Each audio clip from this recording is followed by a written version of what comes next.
Woke social activists have claimed that drinking coffee perpetuates white supremacy and that white people drinking coffee is racist.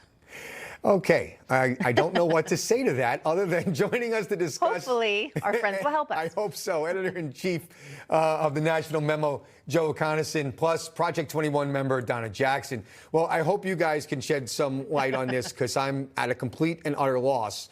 Now, even establishment media sources like USA Today are jumping on the bandwagon, and they're claiming that mainstream coffee chains are not racially diverse enough.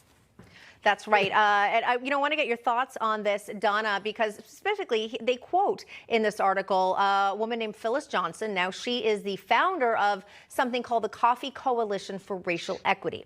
And she says the U.S. coffee business is disproportionately white. Obviously, that's a lot there, a big preamble till we get to this. But, Donna, what is racist about drinking coffee? Darn it. I must be, though, blackface of racist white supremacy coffee drinkers because I drink 4 cups a day at least. I mean, this is so silly. You know, people have certain palates and they drink what they drink. They like what they like. What are you saying? That somehow if I like coffee, if I go camping, I'm somehow not black? You know, this is so crazy. But I think this is the thing. People pick the jobs that they like that's in their area. If there's a coffee shop in your area, then you apply for the job. If there's not a coffee shop in your area, you don't apply for it. There's no such thing as, you know, something that's not racially balanced. And you know, at the end of this story, I think the truth actually came out. And it said this: when you get a job based upon the color of your skin, everybody discounts your ability. We should be moving back to who's best qualified to do any position, whether that's working at McDonald's or Walmart or working for Hilton. And so this notion that everything has to be about checking a box actually sets us back years, decades. Well said. Well and it's said. the wrong direction to go.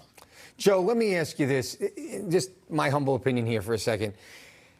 When everything becomes racist, when drinking coffee is labeled as racist, what you're really doing is you're watering down real racism. Real racism exists. I don't deny that. I mean, there's bigotry in this world and for many different reasons. But when you make everything like drinking coffee or I'm a tea drinker, so I guess I'm not a racist. I don't know. Is tea racist too? But doesn't it really detract from when there is a real case of racism and now it's just like, it's almost like everyone's the crying wolf? You better watch out as a tea drinker because you may be anti-Asian. You know, I mean, it's obviously ridiculous, and I agree with you. I think you know, silly charges of racism or anti-Semitism or any kind of prejudice, you know, are very useful to real bigots because they allow them to hide behind this and mock it, to mock the idea that there is racism, or mock the idea that we need to do something about racism and discrimination. I think you can find some nutty person or some little group of nutty people to say almost anything in our society. We have a big country. But I think most people, left, right, or center, would think we need to do better at sharing the fruits of prosperity with everybody. And, you know, the article that you all sent me to read for this segment suggested clearly that there are a lot of studies that show when you have more diverse leadership in companies, they do better. And that's been studied many times. And that is a legitimate goal for any corporation, to seek to have many voices throughout their corporation or whatever kind of institution. I mean, the U.S. military has done this for many years with great success to try to diversify the officer corps and have real integration. And, you know, I don't see anything wrong with that. All right, we're going to leave it there. Wish we could talk to you more, but we are out of time. Joe Accusations, Donna Jackson, great points from both of you. Thanks so much. Thank you. Thank you.